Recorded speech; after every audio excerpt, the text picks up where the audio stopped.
L'ancienne première ministre Bangladesh, Sheikh Hasina, est condamnée à la peine de mort. La chute la plus spectaculaire dans l'histoire moderne du pays. Mais pourquoi cette décision radicale? Un tribunal l'a reconnu coupable d'avoir commandité une répression étudiante en 2024. Une vague de violence qui aurait coûté la vie à près de 1400 personnes.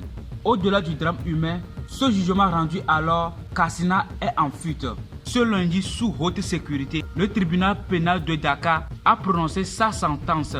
C'est la mesure judiciaire la plus sévère jamais prise contre un ancien dirigeant du pays depuis la guerre d'indépendance de 1971. La condamnation fait suite aux violences du juillet et août 2024, où des manifestations étudiantes ont été écrasées.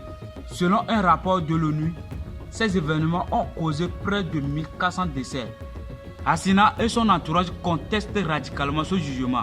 Ils le qualifient de mascarade à motivation politique, affirmant que la justice est biaisée. Son fils a d'ailleurs déclaré qu'il n'appellerait de ce verdict qu'à la condition qu'un gouvernement légitime, incluant la Ligue Awami, soit au pouvoir.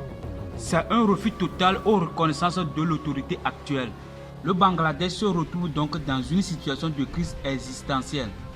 Un jugement historique qui tente de clore un chapitre sanglant, mais qui ouvre potentiellement la voie à un chaos politique majeur.